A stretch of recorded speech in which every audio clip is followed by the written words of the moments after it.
कोई सैयद, वो कहते हैं अपनी किताब में, उनकी किताब का नाम है फतवाए रज़ावी करके एक किताब उनकी है। उसमें वो कहते हैं कि सैयद की लड़की का निकाह जो है वो किसी भी अंसारी, जुल्हा, धुनिया, नाई, धोबी किसी भी लड़के से नहीं हो सकता है। साफ दिख रहा है कि जाति व्यवस्था है। वो कहते हैं वो अहमद रजा खान बरेलवी कहते हैं कि अगर सैयद, मैं बताता हूँ एक मिनट, अगर कोई सैयद का लड़का कोई गुनाह करता है, कोई खता करता है, तो उसको सजा ऐसे देना है जैसे मान लो कि किसी बादशाह ने किसी राजकुमार को, आप उसके पैर में गंदगी लग गई है और उसको आप साफ कर रहे हो। ये प्रकाष्ठा है किताब के अंदर जाति का। अहमद, वो आप दूसरे फिरका आ जाइए, अशरफ अली थानवी। अशरफ अली थानवी कहते हैं कि ये जो अंसारी है, कुंजरा है, कबारी है, राइन है, कसाई है, धोबी है, हलाल खोर है, इनको सिर्फ कुरान और दीन की तालीम दो, इससे ज़्यादा तालीम मत दो। इससे ज़्यादा अगर तालीम दोगे तो वो बताते हैं, अपनी किताब में लिखते हैं कि अगर निचली जाति को आप कुरान और दीन के अलावा तालीम देते हो, दुनियावी तालीम देते हो, तो वो वैसा है जैसे सूअर और कुत्ते के सामने आप मोती बिखेर रहे हो। ये किताब में लिखी हुई है, आने की ज़रूरत पड़ी। अब बताओ कि इस देश के अंदर रेलवे के बाद और आर्मी के बाद सबसे ज़्यादा ज़मीन किसी संस्था के पास है तो वो वक्फ बोर्ड है।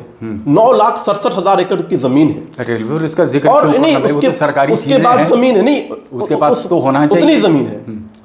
और सच्चर कमेटी की 2007 की रिपोर्ट है कि जिस संस्था के पास इतनी ज़मीन हो उसकी वार्षिक आय जो है कम से कम 12,000 करोड़ रुपए होनी चाहिए। 2007 की रिपोर्ट है सच्चर कमेटी की।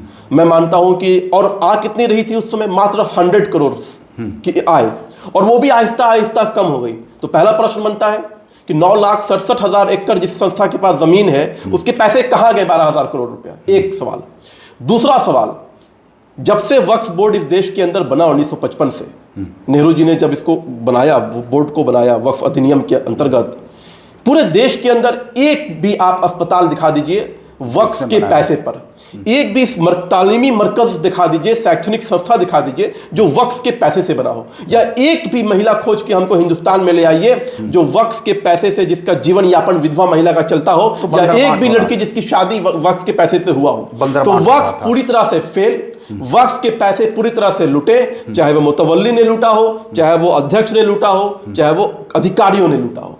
सरकार ने साफ नियति के तहत और सामाजिक न्याय के आधार पर, क्योंकि वक्फ का जो कानून बना है, इसका जो उद्देश्य जब पूरा होगा तो इससे सबसे ज्यादा जो फायदा होगा वो किन का होगा? वो पसमानदा गरीब मुसलमानों का होगा। वक्फ बोर्ड के जमीन पर, वक्फ बोर्ड के पैसे से पटना में पहला वक्फ बोर्ड का अस्पताल का निर्माण कराया जाए। वक्फ बोर्ड की जमीन पर वक्फ बोर्ड के पैसे से पटना में पहले किसी तालीमी मरकज का जो निर्माण कराया जाए, और जो पासमानदा गरीब, बेवा, यतीम, मिस्कीन जो लोग हैं उनको वहां पे तालीम दिए जाए, उनका इलाज कराया जाए, और एक कार्ड सिस्टम बनाया जाए वक्फ बोर्ड के माध्यम से। तो नेता लालू यादव है, लड़ाई लालू यादव से है, और एनडीए और लालू के बीच। नमस्कार मित्रों, द पॉलिटिकल पंडित के इस एपिसोड में आपका बहुत बहुत स्वागत है। और आज हमारे साथ हमारे स्टूडियो में मौजूद हैं बेहद खास मेहमान। आप दानिश इकबाल साहब हैं, आप मीडिया हेड हैं बीजेपी के बिहार में।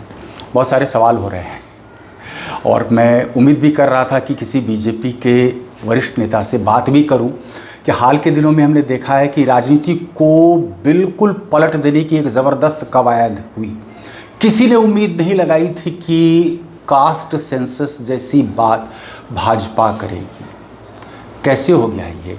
क्या ये अटेंशन डिफ्लेक्शन टैक्टिक्स है कि ध्यान हटकाना था पहलगाम से तो कर दो, या जैसे कि कुछ पॉलिटिकल पंडित का मानना है कि आपने ये मुद्दा चुनकर साफ तौर से विपक्ष को मुद्दा विहीन कर दिया।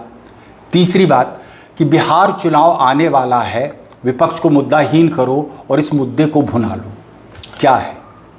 देखिए, प्रधानमंत्री मोदी जी हमेशा कहते हैं इस बात को कि देश के जो पॉलिटिकल पंडित जो लोग हैं, हमेशा मैं उनको गलत साबित करता रहता हूँ। हमेशा ऐसे निर्णय लेता हूँ कि जो पॉलिटिकल पंडित जो आकलन करते हैं उसके विपरीत निर्णय जो है मोदी जी लेते हैं। और ये सही बात है कि किसी ने भी सोचा नहीं होगा कि ये निर्णय आने वाला है। और देखिए ये निर्णय कोई सडन लिया गया निर्णय नहीं है, बहुत ही गंभीरता के साथ, बहुत ही मैच्योरिटी के साथ इस निर्णय को लिया गया है। और वक्त शायद आज का हो या अगर कुछ दिन के बाद होता तो कहते कि विधानसभा चुनाव बंगाल का आने वाला है, फिर उसके बाद करते तो कोई और चुनाव आ जाता, या अभी उससे पहले करते तो कहते कि हरियाणा का चुनाव था, महाराष्ट्र का चुनाव था। तो इसलिए तो हम लोग बार बार कहते हैं कि एक राष्ट्र एक चुनाव होना चाहिए, ताकि इस विषय पर भी विराम लग जाना चाहिए। तो चुनाव तो होते रहते हैं भारत के अंदर हर 2-3 महीने पे, 6 महीने पे। तो विषय ये था कि इसकी गंभीरता को देखते हुए और प्रधानमंत्री ने निर्णय लिया, कैबिनेट ने निर्णय लिया। विषय ये है कि ये कितना महत्वपूर्ण निर्णय है। विषय ये है कि 1931 के बाद पहली बार कोई सरकार जिसने ये कमिटमेंट दिखाया, ये हिम्मत दिखाई। और सबसे बड़ा उदाहरण है ये सामाजिक न्याय की, सोशल जस्टिस की, कि किस प्रकार से प्रधानमंत्री श्री नरेंद्र मोदी जी के नेतृत्व में 2014 से एक ऐसी सरकार चल रही है जो सामाजिक न्याय की सरकार है। अब प्रधानमंत्री के किसी भी निर्णय को देखिए, किसी भी फैसले को देखिए, तो आपको उसमें स्पष्ट दिखेगा कि आज़ादी के बाद से पहली कोई सरकार है जो सामाजिक न्याय की दृष्टि से जो है कार्य कर रही है। और सामाजिक न्याय की जो छाप है वो प्रधानमंत्री की कैबिनेट हो या अलग अलग भारतीय जनता पार्टी की संगठनात्मक संरचनाएं हैं, कार्यशैली हैं, उसमें भी झलकती हैं। अलग अलग राज्यों के मुख्यमंत्री का चयन हो, उसमें भी सामाजिक न्याय झलकता है। तो इसलिए, और जिस प्रकार से देश के अंदर वे दल जो लगातार सत्ता में रहे, चाहे वो लालू प्रसाद यादव हो, लगातार यूपीए के साथ केंद्र की सरकार में थे, कांग्रेस पार्टी जो अधिकतर समय सत्ता में रही, तो कभी उन लोगों ने इस गंभीरता को नहीं दिखाया, कभी उन लोगों ने वो कमिटमेंट को नहीं किया। और देखिए पे तो गंभीरता दिखा रहे थे, यहाँ तक कि जो है अपनी पदयात्रा में पत्रकार को बुला करके उसकी जात तक पूछ रहे थे राहुल गांधी। नहीं, राहुल गांधी तो कह रहे थे कि जो है जो भारत सरकार के जो सचिव है, सेक्रेटरी हैं, वो कितने ओबीसी हैं और कितने दलित हैं। हाँ। तो राहुल गांधी को तो समझ ही नहीं है कि अगर आपकी जब सरकार थी उस समय में अगर आईएएस दलित और ओबीसी बनकर के आते तब तो वो आज सेक्रेटरी बनते हैं। और राहुल गांधी ने कभी अपने जो पूर्वज जो रहे उनके शासन में, सत्ता में, और खासकर आप बताइए जब मनमोहन सरकार में भी एक बार विषय आया था कास्ट सेंसस का लेकर के, पूरी तरह से विरोध हुआ, पूरी तरह से पी चिदम्बरम ने विरोध किया, प्रणब मुखर्जी ने विरोध किया, कांग्रेस पार्टी ने विरोध किया इस बात को, और फिर वो फैसला नहीं हो पाया। लेकिन भारतीय जनता पार्टी के कार्यकर्ता होने के नाते एक संतुष्टि है, एक सेटिस्फेक्शन है कि हम उस दल के साथ काम कर रहे हैं, उस विचारधारा के साथ काम कर रहे हैं कि विपक्ष को मुद्दा विहीन किया। नहीं, निश्चित तौर पर विपक्ष तो मुद्दा विहीन है ही है, और उसके पास तो कोई मुद्दा नहीं है। विपक्ष तो इतना बड़ा मुद्दा विहीन है कि वो देश को ही जो है मुद्दा बना देता है विदेश में जाकर के। प्रधानमंत्री का विरोध करते करते देश का ही विरोध करने लग जाता है। तो मुद्दा विहीन है, तभी तो इस तरह की बातें करता है विपक्ष। असल में यह है कि ये जो निर्णय हुआ है, ये निश्चित तौर पर भारत के अंदर जो जितने भी कास्ट हैं, वर्गीकरण, अलग अलग क्लासिफिकेशंस हैं जो कास्ट का, और सबसे महत्वपूर्ण है इस देश के अंदर एक पूरी तरह से एक बात को थोपने की कोशिश की गई मुस्लिम समाज के अंदर, जो 18 से 20% की जिसकी आबादी इस देश के अंदर है, उसके बारे में कहा गया कि मुसलमानों के अंदर कोई कास्ट सिस्टम है ही नहीं है, कोई कास्ट बेस्ड है ही नहीं है, कोई क्लासिफिकेशन है ही नहीं है। मेरा ज्यादा सवाल तो इसी पे होना है। तो मैं समझ गया आपकी बात। लेकिन दानिश भाई देखिए, अब तो ये भी कयास लगाए जा रहे हैं कि जैसे आपके विपक्षी दल ने कोशिश की कि हिंदू वोट को किसी तरीके से डिवाइड करूं, तभी कास्ट सेंसस को इतना हार्प किया गया। अब जो मुझे अंदेशा लग रहा है वो ये कि अब आप कोशिश कर रहे हैं to find caste even within the Muslim community, कि मुस्लिम वोट जो एक मुश्त किसी पार्टी के पक्ष में जाता था, अगर उसमें किसी तरीके का वेज डालने में आप सक्षम हो गए, फिर तो भाजपा की बल्ले बल्ले। नहीं, हमारा सोच ये है कि जो अपीजमेंट अब तक मुसलमानों का हो रहा था, मुस्लिम के नाम पे जो अपीजमेंट हो रहा था, मुस्लिमों के नाम पे जो तुष्टीकरण हो रहा था, उस तुष्टीकरण को समाप्त कर सामाजिक न्याय के आधार पर मुस्लिम कम्युनिटीज़ के अंदर जो जातियां हैं उनकी जानकारी होनी चाहिए। मुझे लगता है कि इस देश के अंदर नरेंद्र मोदी जी पहले सेकुलर प्रधानमंत्री हैं जिन्होंने तुष्टीकरण के आधार पर नहीं बल्कि सामाजिक न्याय के आधार पर पसमानदा मुसलमानों को, मुस्लिम समाज की आबादी का जो 80% जो पसमानदा मुसलमान है उसको मुख्य धारा में लाने का कोशिश किया। उसके बहुत से उदाहरण हैं।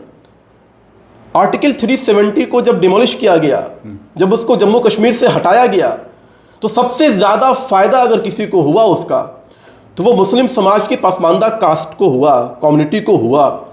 जम्मू कश्मीर में रहने वाले बकरवाल कम्युनिटी, गुजर कम्युनिटी और जो वहाँ के पसमानदा मुसलमान हैं जिनको कभी आज़ादी के 70 वर्षों के बाद तक आरक्षण नहीं पहुँचा था, धारा 370 के हटते ही एक झटके में वहाँ पे सीधे उनके जीवन में आरक्षण पहुँचा, जिससे उनके जीवन में बदलाव आया।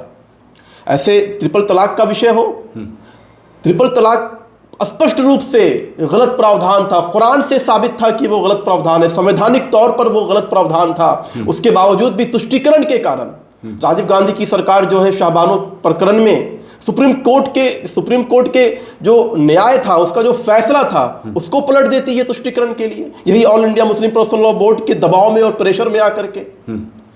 आप देखिए किस प्रकार तुष्टीकरण का खेल हो रहा था। लेकिन प्रधानमंत्री ने बिना किसी वोट बैंक के राजनीति किए हुए मुस्लिम समाज के बहनों और बेटियों की जिंदगी में कैसे बदलाव आए, कैसे उनकी जिंदगी में रोशनी आए, कैसे जो एक सामाजिक कृत्य था जिससे उनकी जिंदगी जहन्नम बनी हुई थी, लेकिन इसके प्रधानमंत्री ने एक झटके में उस कानून को खत्म कर दिया। इसके बावजूद आप देख रहे होंगे, हालांकि बहुत सारी पहल तो नीतीश कुमार ने भी बिहार में की, हुनर कार्यक्रम जैसे कई ऐसे कार्यक्रम चलाए गए, कब्रिस्तान की घेराबंदी, लेकिन कभी देखा नहीं गया कि ये जो कंसोलिडेटेड वोट बैंक का है, MOI समीकरण का जो राजद के पक्ष में जाता है या फिर महागठबंधन के पक्ष में जाता है, उसमें कोई सेंध लगा पाया हो। आपको लगता है कि जैसे ट्रिपल तलाक की बात हो या फिर अब कास्ट सेंसस की बात हो, मुस्लिम वोट क्या कभी उसका रुझान भाजपा की तरफ हो पाएगा, या कोरी कल्पना आपकी है? आप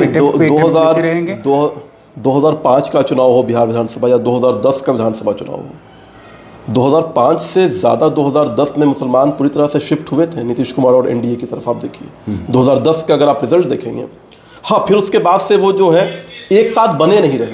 फिर 2015 आया, फिर शिफ्ट हुए, फिर 2020 आया, तो फिर शिफ्ट होता गया, एक साथ वो जो है बना नहीं रहा, ये बात सही है। लेकिन 2010 में पूरी तरह एक साथ जो है मुसलमान वोट NDA के साथ था।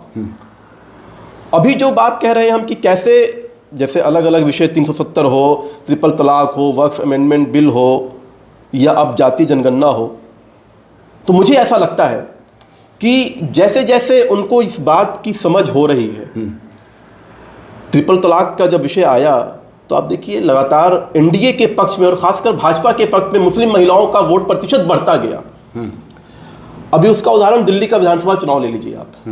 दिल्ली के विधानसभा चुनाव में वोटिंग पैटर्न अलग हो सकता है क्या, कि पति किसी और को वोट दे? हाँ, हुआ, उत्तर हुआ ये कि क्या ये हुआ, ये ट्रिपल तलाक का आंकड़ा ठीक ठाक है? जी मेरे पास वो आंकड़े मैं बताता हूँ आपको, मैं जानता हूँ। ट्रिपल तलाक जब कानून बना, इस पे बैन लगा, उत्तर प्रदेश के अंदर पत्नी जो है BJP को वोट दे रही है और पति जो है UPA को वोट दे रहा है या फिर सपा को वोट दे रहा है। अच्छा, तभी मैं कहूँ प्रधानमंत्री का यहाँ पर रोड शो हुआ था लोकसभा चुनाव के पहले। आप देखिए रोड शो मैं कवर कर रहा था, मैंने देखा कि दानिश इकबाल जी के इर्द गिर्द बुर्का वाली सैकड़ों महिलाएं हैं, और वो जो महिलाएं हैं उनको एक सेटिस्फेक्शन है कि मेरी जिंदगी अब जो है कि गलती से अगर नमक में दाल में नमक ज़्यादा हो गया या चाय में चीनी ज़्यादा हो गई, तो वो जो डर था कि पति जो है वो गुस्वर है, बिगड़ैल है और वो तलाक तलाक तलाक बोलेगा और मेरी जिंदगी एक बार में खत्म हो गई, वो डर अब इनके दिमाग से और जहन से निकला है। और ये बात इनके दिमाग में बैठा है कि ये डर अगर किसी ने निकाला है, तो आपको लग रहा है तो ये मोदी जी ने किया है। धीरे धीरे तो धीरे धीरे जो है। अब दूसरी बात जो हम समझना चाह रहे हैं, चूंकि हमने कास्ट सेंसस पर बातचीत की, आपको लग रहा है कि कास्ट सेंसस के माध्यम से आप जो है ये सुनिश्चित कर पाएंगे कि जो एक कंसोलिडेटेड वोट बनता है, जिसके लिए तुष्टीकरण की राजनीति न जाने कब से होती आई है भारत में, आप उसमें सेंध लगा पाएंगे? आपको लग रहा है? क्योंकि देखिए मुस्लिम तबके में भी एक बड़ा तबका ऐसा है जो डिप्राइव्ड है, आज भी वही पंचर की दुकान, आज भी वही तमाम चीज़ें। दूसरा एक तबका है जो ज़बरदस्त बेनिफिशियरी बन करके बैठा होता है। वक्फ की ज़मीन पर भी हम चर्चा करेंगे, वक्फ एक्ट पर भी हम चर्चा करेंगे। आपको लग रहा है कि जब मुसलमानों के अंदर इस तरीके से डिप्राइव्ड कास्ट की को आप इंकित करेंगे, वो डाटा सार्वजनिक होगा और उसके बाद इस तरीके के कार्यक्रम बनाए जाएंगे ताकि उनको मेन स्ट्रीम में लाया जाए, तो इसका फ़र्क पड़ेगा आपको? देखिए, इस देश के अंदर दो तरह के मुसलमान हैं। एक वे मुसलमान जो विदेशी आक्रांताओं के साथ, विदेशी शासकों के साथ भारत में आए, जो अरब से आए, ईरान से आए, बगदाद से आए, जो सो कॉल्ड सवर्ण जातियां हैं, जो शासक वर्ग है। और दूसरा मुसलमान वो है भारत के अंदर जिसकी संख्या 80% से ज़्यादा है, पसमानदा, जो भारतीय मूल का है, जो भारतीय खून का है, जो भारतीय मिट्टी का है और पूरी तरह से भारतीय संस्कृति और सभ्यताओं से जुड़ा हुआ है। उसकी जड़ें जो है भारतीय संस्कृति और सभ्यता में जो है रची बसी हुई है और उसने जो है अपनी पूजा पद्धति को बदली है, अपने पूर्वजों को नहीं बदला, अपनी सभ्यता संस्कृति को नहीं बदला। लेकिन जो अरबिक और ईरानी जो मुसलमान भारत में आए, क्योंकि वो शासक वर्ग थे, तो उनका वर्चस्व भारत में ज़्यादा रहा और लगातार उन्होंने कभी इस बात को डिकोड नहीं किया या कभी इस बात को सामने नहीं लाया कि मुसलमान अलग अलग मुसलमान हैं। मुसलमान जो है वो भारतीय मुसलमान अलग हैं, विदेशी मुसलमान अलग हैं, सवर्ण अलग हैं, पसमानदा अलग है, कल्चर अलग अलग है। नहीं, उन्होंने क्या किया, बहुत ही बखूबी अंजाम दिया उन्होंने अपने मंसूबे को। और उनका मंसूबा था कि किसी तरह से शरिया के नाम पे, अल्लाह के नाम पर अरबिक और इस्लामिक कल्चर को भारतीय मुसलमानों पे थोप दिया जाए। ओके। और उन्होंने वही किया, उसको एक कंसोलिडेटेड वोट और बैंक उसको बना एक के साथ रखा। जो है, एक साथ उसको जो है थोपने के बाद जब वो वोट बैंक पेश करने जाता था अपने आकाओं के पास, तो बताता था मेरे पास इतनी संख्या है, 18% मेरे पास वोट है। न्यूमेरिकल फिगर्स वहां पर आ जाता था। और उसके बाद जो है वो तुष्टीकरण कराया जाता था। और तुष्टीकरण जब होता था तो किन लोगों का होता था? वो चंद All India Muslim Personal Law Board जैसे संस्थानों का होता था, जमीयत इस्लामी हिंद जैसे संस्थानों का होता था। वक्फ बोर्ड का मैं देख रहा था, ज़बरदस्त इजाफा हुआ है उनकी ज़मीनों में, बहुत ज़बरदस्त तरीके से। अब तो खाली मामला तो सुप्रीम कोर्ट में भी पहुंचा हुआ है। तो क्या है ये वक्फ बोर्ड को लेकर के, चूँकि आप उसी समाज से आते हैं, इसको लेकर के क्या है? नहीं, मैं पहले आपका पहला आंसर जस्ट कंक्लूड कर दूं। जी जी जी। तो इस तरह से दो मुसलमान हो गए भारत के अंदर, दो तरह के। कभी उनको बताया नहीं गया कि आपके अंदर जो पसमानदा समाज के अंदर हैं कम से कम 300 जातियां हैं। बहुत सी तो जातियां हैं जिसके बारे में आपने सुना नहीं होगा। नट, भक्खो, हलालखोर, दफाली, मतलब मिर्शिकार, बहुत सी जातियां हैं। कभी नहीं आपको कलाल, दफाली, अनेकों जातियां हैं। आपको जो है वो मतलब एक मिर्शिकार हो गया, एक दफाली हो गया, एक हलालखोर हो गया, तेली होता है मुसलमानों के अंदर, भक्खो होता है एक कम्युनिटी मुसलमानों के अंदर, बहुत से जातियां हैं। बिल्कुल। इन जातियों की स्थिति ऐसी है कि आज़ादी के 70 वर्षों के बाद भी उनके घर में कोई मैट्रिक पास नहीं किया है। पूरी कम्युनिटी के अंदर कोई मैट्रिक पास करने वाला नहीं है। कुछ कम्युनिटी ऐसे हैं जिनके पूरे अब तक के खानदान में, पूरे अब तक के उस कम्युनिटी के अंदर मात्र 4 लोग मैट्रिक पास किए हैं। कभी ये बात बाहर नहीं आया। आज भी मैला धोने वाले हैं, कब्र खोदने वाले जो है मुसलमानों के अंदर हैं, कभी उनके बारे में चर्चा नहीं आई। उनके सामाजिक और आर्थिक के विषय पे कभी जो है किसी ने बात नहीं की। और डिस्क्रिमिनेशन सिर्फ जो है ये प्रैक्टिकली दिखता नहीं है, जो मैं बोल रहा हूँ ये नहीं है, बल्कि इससे देश के अंदर 2 बड़ा फिरका है मुसलमानों का। बहुत गंभीर बात मैं बता रहा हूँ आपको। 2 बड़ा फिरका है, एक देवबंद का फिरका है और एक बरेलवी का फिरका है। बरेलवी के फिरका के सबसे बड़े धर्मगुरु अहमद रजा खान बरेलवी, और ये जो देवबंद का जो फिरका है अशरफ अली थानवी। इन दोनों की जब किताब को आप पढ़ेंगे, तो इन दोनों ने अपने किताब में लिखा है कि कैसे जो है इस देश के अंदर जो मुसलमान की निचली जातियां हैं उनको इन्होंने रजील कहा है, कमीन कहा है, निचली जातियां कही है। और कहा है कि ये जो निचली जातियां हैं, ये जो रजील जातियां हैं, ये जो कमीन जातियां हैं, इनके साथ शादी ब्याह नहीं कर सकते आप। कुफू का एक सिद्धांत इन्होंने दिया।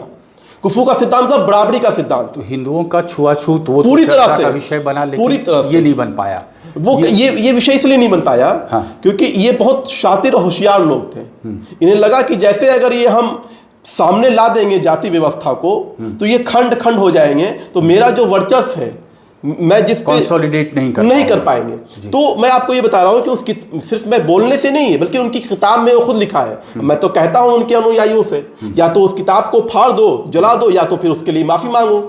अहमद रजा खान बरेलवी ने अपनी किताब में लिखा है कि ये जो निचली जातियां हैं इनके साथ कोई सैयद, वो कहते हैं अपनी किताब में, उनकी किताब का नाम है फतवाए रज़ावी करके एक किताब उनकी है, उसमें वो कहते हैं कि सैयद की लड़की का निकाह जो है वो किसी भी अंसारी, जुल्हा, धुनिया, नाई, धोबी किसी भी लड़के से नहीं हो सकता है।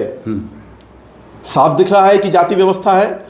वो कहते हैं वो नहीं, वो अहमद रजा खान बरेलवी कहते हैं कि अगर सैयद, मैं बताता हूँ एक मिनट, अगर कोई सैयद का लड़का कोई गुनाह करता है, कोई खता करते है, तो उसको सजा ऐसे देना है जैसे मान लो कि किसी बादशाह ने किसी राजकुमार को, आप उसके पैर में गंदगी लग गई है और उसको आप साफ कर रहे हो।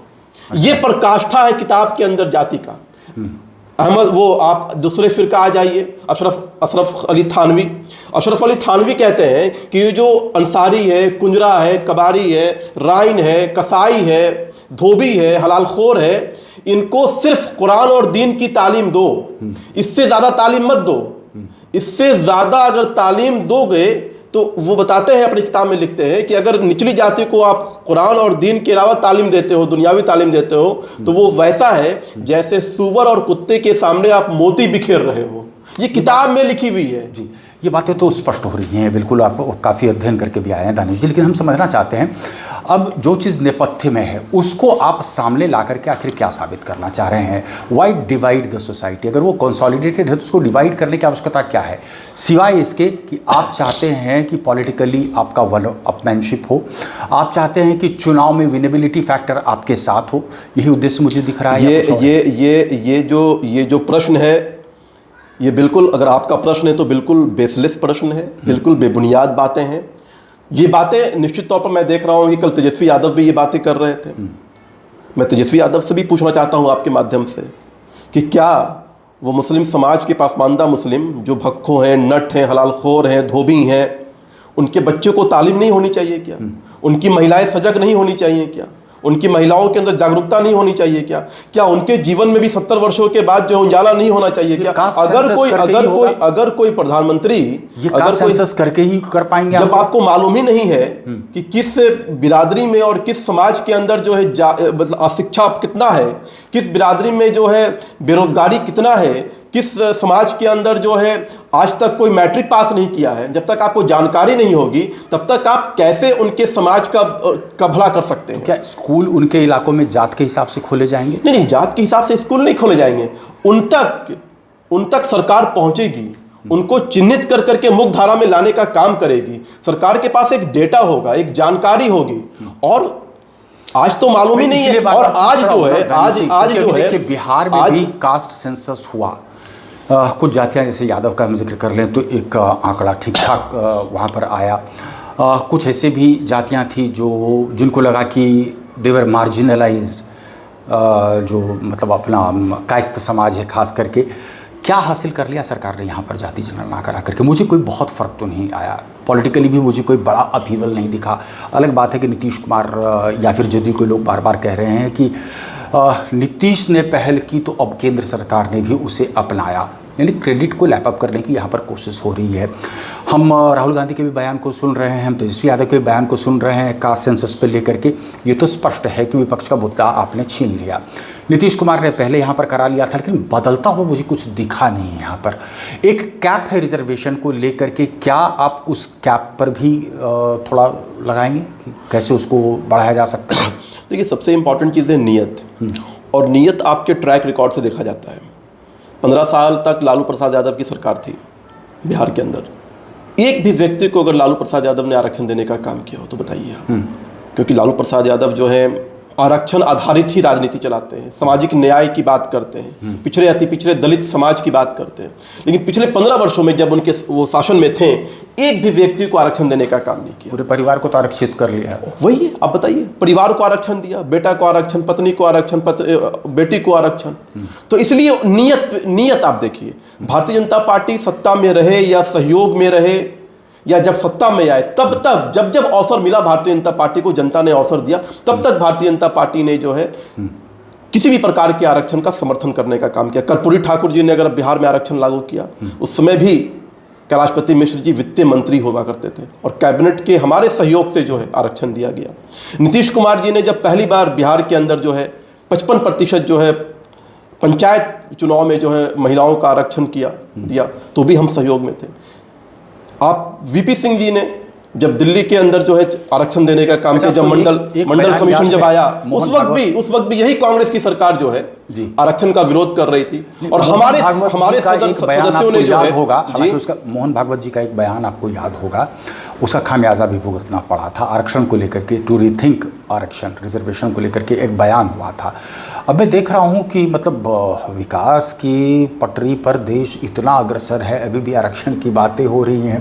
थोड़ा सा ये मुझे लगता है फिलोसॉफिकल टॉपिक हो जाएगा, बट बियॉन्ड दिस देखिए विकास और एक विषय है, जो एक और विषय है जिस पर मैं आपसे बिल्कुल आपका पर्सपेक्टिव चाहता हूँ, वो है वक्फ बोर्ड, वक्फ एक्ट, सुप्रीम कोर्ट में जो मामला चला गया। ये एकाएक देश के कुछ हिस्सों में हमने देखा ज़बरदस्त आक्रोश, मुर्शिदाबाद और उसके आसपास के क्षेत्रों में आपने देखा कि क्या स्थिति उत्पन्न हो गई इसको लेकर के। तो ये आपको लग रहा है कि ये मतलब बर्रे के छत्ते में हाथ डाला भाजपा ने? भारतीय जनता पार्टी ने हर एक निर्णय लिया जिसको आप कह सकते हैं कि बर्रे के हाथ में जो है हाथ डाला छत्ता में। किसान आंदोलन वाला आप राम मंदिर का विषय ले लो, 370 ले लो, ट्रिपल तलाक ले लो, सीए ले लो, ये सारे ऐसे विषय थे। और ये विषय कैसे सॉल्व होते हैं? ये दृढ़ इच्छा शक्ति से होते हैं, साफ नियत से होते हैं, बोल्ड निर्णय ले जी बिल्कुल ले लिया। आप कभी कल्पना कर सकते थे कि धारा 370 हट जाएगा और एक भी जो है गोली नहीं चलेगी? तो ये कमिटमेंट होता है, ये इच्छा शक्ति होती है, ये सरकार की जो है क्षमता को दर्शाता है। तो इसलिए और सरकार चैलेंजिंग चीजों को करने का मतलब होता है कि सरकार की साहसिक पावर कितना है, साहसिक निर्णय कितना है सरकार। बूमरैंग नहीं करेगा, क्योंकि तो मुझे ये लगता है, मुझे ये लगता है जी, आप कह रहे हैं कि एक बड़ा तबका मुसलमानों में है जिसका कि रुझान भारतीय जनता पार्टी की तरफ हो रहा है, ट्रिपल तलाक का मुद्दा, उससे महिलाओं का रुझान हो रहा है। अब ये वक्फ कानून के बाद आपको लग रहा है कि शायद कहीं ना कहीं वो डैम्पन हो जाएगा? मैं बताता हूँ, अगर बहुत ईमानदारी से हमें किसी विषय पे बात करनी चाहिए तो उसके मेरिट पे बात करनी चाहिए।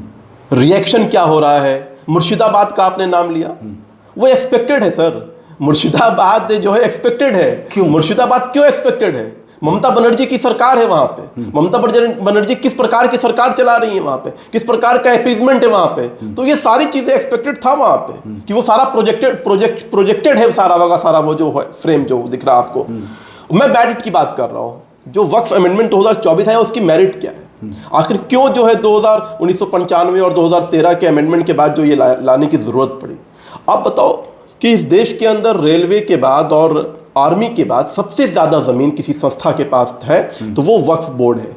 9,67,000 एकड़ की जमीन है। रेलवे और इसका जिक्र और नहीं उसके बाद जमीन है, नहीं उसके पास तो होना चाहिए, उतनी जमीन है।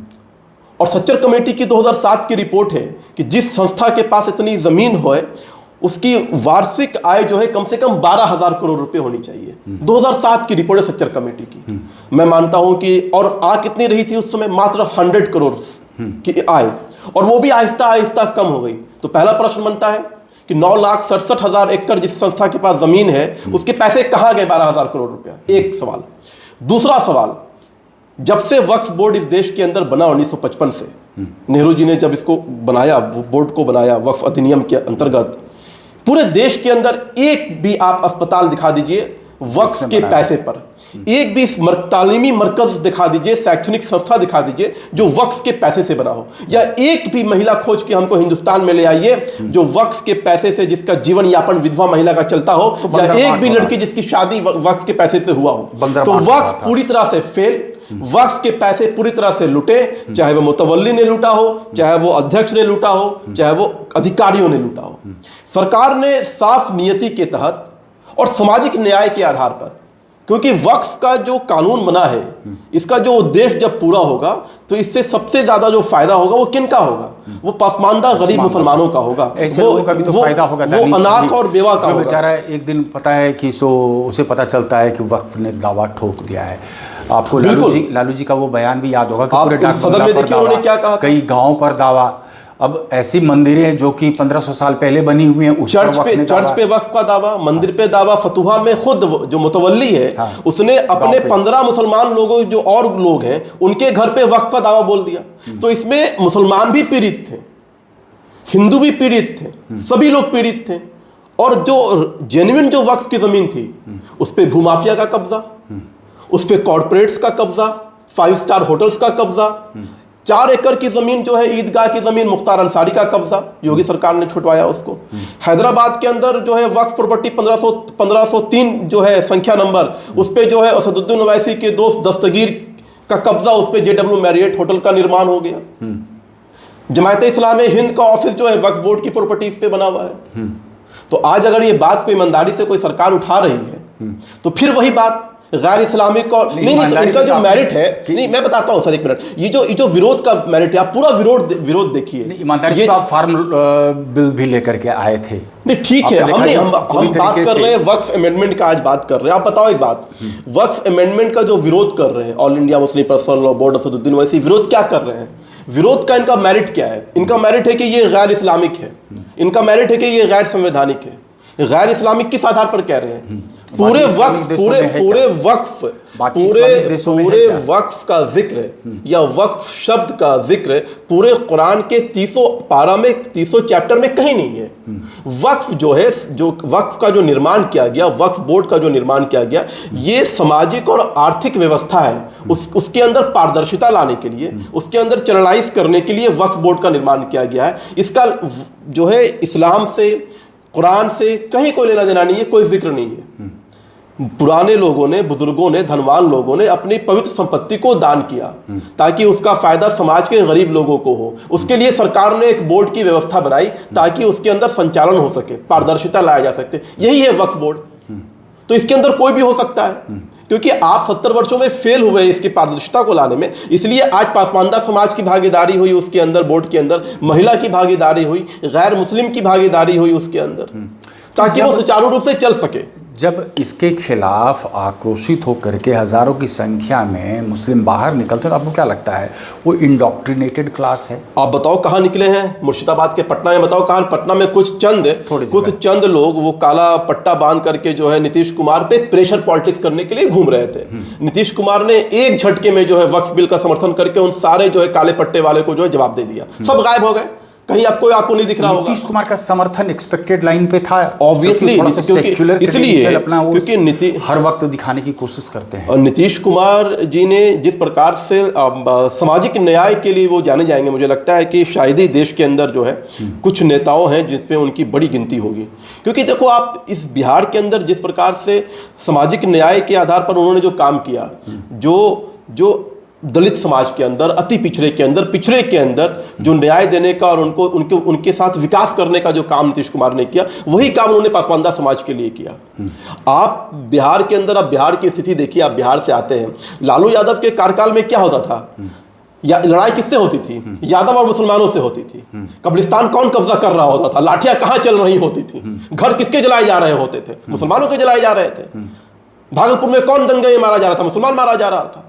तो नीतीश कुमार जी ने उसको कंट्रोल किया और बिना किसी विवाद के मुसलमानों के कब्रिस्तानों की घेराबंदी कर दी, बिना किसी विवाद के अंजुमन इस्लामिया का निर्माण कर दिया, हज भवन का निर्माण कर दिया, मुस्लिम के लिए जो है वो वजीफे दे दिए बच्चियों के लिए।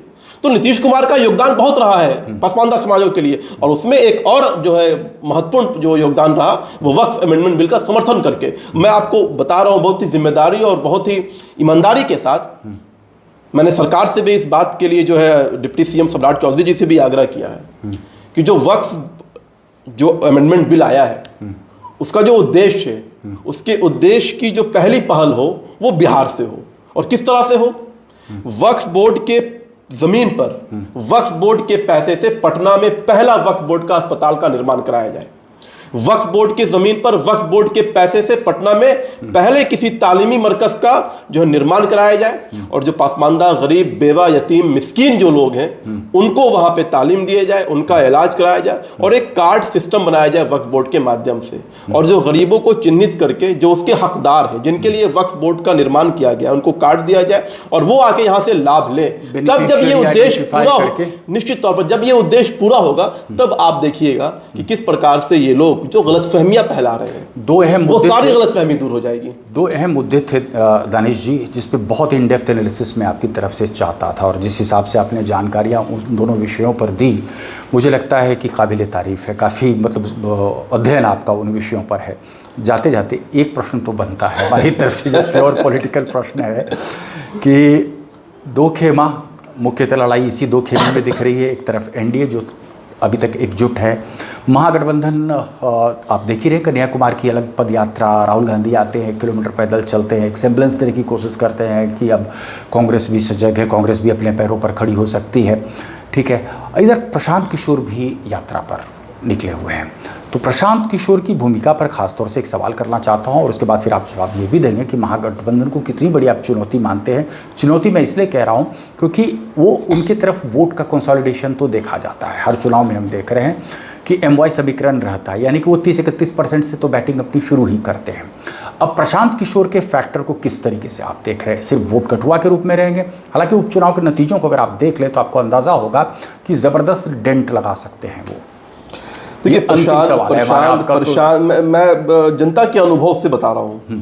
प्रशांत किशोर जब आए थे तो जनता जिस नज़रिए से उनको देखती थी, और अब जो नज़रिया बदला है वो प्रशांत किशोर के भविष्य को जो है बहुत स्पष्ट कर रहा है। पहले लगता था लोगों को कि प्रशांत किशोर जो हैं एक पॉलिटिकल स्ट्रेटेजिक हैं, एक नया बदलाव करेंगे, एक नई सोच लेकर के आए हैं। लेकिन प्रशांत किशोर ने जिस प्रकार से पैसों का जो खेल दिखाया, पैसों के बल पे जिस प्रकार से चाहा कि बिहार के अंदर राजनीति कर ले, ये बिहार है, यहाँ पैसा नहीं चलता है, यहाँ भावनाएं हैं, यहाँ जो है सम्मान है, यहाँ परंपराएं हैं, बहुत सी चीज़ें हैं बिहार के अंदर, पैसा नहीं महत्व रखता है। तो उसके वजह से जो है जो जनता का जो नज़रिया है वो बदल गया है। ये तो मैं जो अनुभव बता रहा हूँ। जहाँ तक Prashant Kishor you write him off in this election at least. और जहाँ तक प्रशांत किशोर का सवाल है, प्रशांत किशोर अभी ये सोचने में और ये जो सेटिंग करने में लगे हैं कि किससे बात किया जाए, किसको लाया जाए, किसके साथ एजेंडा बनाया जाए, किसके साथ अलायंस बनाया जाए। हाँ। और मुझे लगता है कि आप बिहार की राजनीति को बहुत अच्छी तरह से समझते हैं। बिहार की राजनीति में सिर्फ दो ही जो है एंगल पे लड़ाई है। एक तरफ लालू प्रसाद यादव हैं, उनका पिछड़ा कार्यकाल है, उनका अपना वोट बैंक है, और दूसरी तरफ एनडीए है, नीतीश कुमार है, भारतीय जनता पार्टी है। नीतीश कुमार का 20 साल का बदलाव बिहार का, और भारतीय जनता पार्टी की संगठन की कार्य संरचनाएं, संगठनात्मक जो शक्तियां हैं, भारतीय जनता पार्टी का जो बूथ का जो कार्यकर्ता जो है सशक्त है। आप लोगों ने नारा भी दे रखा है ना कि 20-25 225, ये तो नारा चलता ही रहता है सोशल मीडिया पर। और दूसरा जो नरेंद्र मोदी जी का जो नेतृत्व है, नरेंद्र मोदी जी का जो बिहार के लिए जो चिंता है, बिहार के लिए जो उनकी लगातार विकास की जो दृष्टि है, तो वो चुनाव को लेकर के हम लोग जाएंगे। एक तरफ हमारा एजेंडा होगा, हमारा रिपोर्ट कार्ड होगा, हमारा विजन होगा आगे का बिहार कैसा होगा, और 20 साल जो हमने बिहार में कार्य किया है, जो बदलाव किए हैं, उसको लेकर के जाएंगे। और दूसरी तरफ लालू प्रसाद से लड़ाई है, क्योंकि बिहार में अंतोगत्वा नेता लालू प्रसाद ही हैं, बाकी तो उनके प्रतिनिधि हैं। तेजस्वी अगर है तो उनके प्रतिनिधि हैं, आज वो मीसा को बुला देंगे तो मीसा प्रतिनिधि हो जाएंगी। तो नेता लालू यादव हैं, लड़ाई लालू यादव से है, और एनडीए और लालू के बीच चैलेंज मान ही नहीं रहे हैं। बाकी किसी को चैलेंज चलिए, आप हमारे स्टूडियो में आए, बहुत धन्यवाद, बहुत बहुत धन्यवाद आपका, और बहुत पर्सपेक्टिव में चीज़ों को आपने लाया है।